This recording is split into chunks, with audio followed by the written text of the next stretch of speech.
Lisa Louis is a freelance journalist based in Paris and has been following the news closely and joins me now. Good morning, welcome to the program. Well, good morning or good evening as it's here. Yeah, well, it's been a very busy day there. How did it unfold? Well, it was quite impressive, I must say. I went to the National Assembly, the Parliament here in Paris today, and I've never, ever seen that many journalists covering the stories there. It was packed, actually. We didn't even get reception for our lives most of the time because everybody was aware that this was a crucial moment in French politics. This was an important moment for the political side, but also for the economic side, as we just heard. France has a public deficit this year of over 6%. That is a lot. Its public debt stands at is higher than the country's GDP, and there is a lot of urgency to bring down these figures.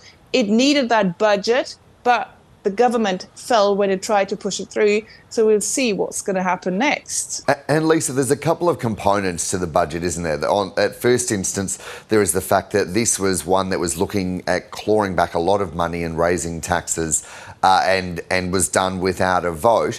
You also touched there on the rate of debt, which is something that the European Union looks at, and it is almost double what their acceptable measure is, isn't it?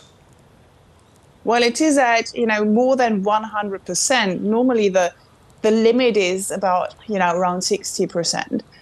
France has received a warning earlier this year from the European Union, and it had to put on the table a plan to reduce its deficit. That was what Michel Barnier, the now former Prime Minister, did in a few months back. And he said, I'm going to bring down this 6% figure that I mentioned a bit earlier to 3% within 5 years. And as you said, this budget was a means, or was supposed to be a means to do that. Now, he brought something into Parliament, and then there was a discussion, and then he took out lots of measures to actually more specifically bring the far right on his side, because he thought he could convince far-right National Rally actually to vote, not to vote in favor of that no confidence vote. He gave in to many demands. And there's one demand that he didn't give in, and that is actually peg pensions to inflation, or leave the pensions pegged to inflation so that they would go up automatically next year. He did not want to put that in place. The far-right National Rally was asking for that additional measure, and that is actually seems to be the trigger for today's vote. But obviously, behind the scenes, it also looked like the National Rally maybe never wanted to support Barnier to start with. And Lisa, can you give us a sense of the politics at play? Because it's a very unusual coalition-style government there after the snap elections last year, isn't it? Well, absolutely. France is not used to, governing with coalitions. I'm German. In my home country, that is actually what we just do always. But in France, given the way the country is structured, is a very top-down structure, very centralized. They normally have a president and then the government from the same party. That is how it works. It used to be, there were several occasions in the past where the government was from a different political spectrum, a political side than the president, and that didn't quite work out. So they changed the law. So most of the time, these two things, the government and the president, would be for the same party, because they know that they're really bad at making compromises. Turns out, since this year's snap parliamentary elections, the French Parliament has no clear majority. There are 3 blocks. None of these blocks has a majority, and so they need to work together. We've seen today that this is really not working out quite well. Clearly that's how it seems to be unfolding.